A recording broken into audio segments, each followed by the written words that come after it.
Hello, I'm Ahmad and I'm one of the English tutors at KSG Learning. I've been tutoring for many years and I've worked with many different age categories. Today we'll be doing a short tutorial on 11 plus verbal reasoning, and the topic in particular will be double meanings. Now, double meanings are very interesting. It just shows you, how diverse the English language is, and it shows you how much fun you can have with vocabulary. Now, if you see this example here, you can see three separate meanings for the word mine. Now, mine, when used as a noun, it is a bomb or an explosive, isn't it? So like a landmine, for example. And when used as a verb, mine can describe a digging action. So if I'm mining something. Now, when used as a pronoun, it refers to something that belongs to you. So, that book is mine or that pencil is mine. So a task relating to double meanings would test your knowledge on how many meanings a particular word can have. Now, it is very interesting and it can be quite tricky, but if you approach it in the right way, you'll be absolutely fine. Now, we'll look at this task together. We can see it says which word can have a similar meaning to the words in brackets on the left. So we've got allow and authorize in brackets here, and a similar meaning to the words in the brackets on the right as well. So the words on the right in brackets are license and warrant. So we've got four options here, they're multiple choice. One of them is going to be correct. And in this case, it has to have the word that we select has to have the same meaning as allow and authorize and license and warrant. Okay? Now, the best way to approach this task is, you can substitute it into a sentence, right? And see if they, share the same meaning.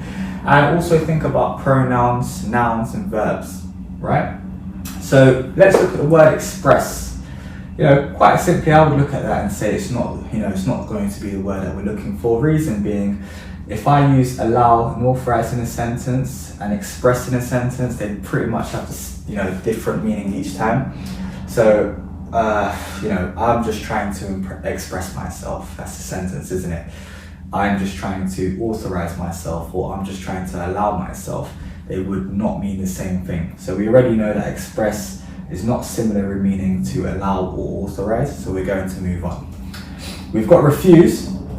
Now, refuse as a verb would be to say no to something, wouldn't it? And we already know that allow and authorize, would sort of mean to say yes to something. So they're totally opposites, aren't they? So we move on. We've got permit, that's the third word here.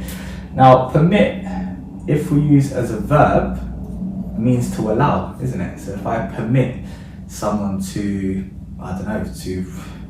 rent a room off me, maybe, I'd be allowing them to, and I'd be authorizing them to, I'd be giving them the authority, wouldn't I?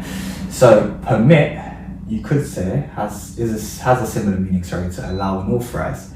What about license and warrant? So permit, not as a verb, but as a noun, we could say a permit is somewhat of a license and a warrant, isn't it? So in this case, the word we're looking for is permit. And the way we answer that is by looking at each word as a noun, a pronoun, and as a verb as well, in order to give us a better understanding of the word's different meanings, okay? So yeah, that's how you would approach a double meanings task. I hope that was helpful. Have a lovely day.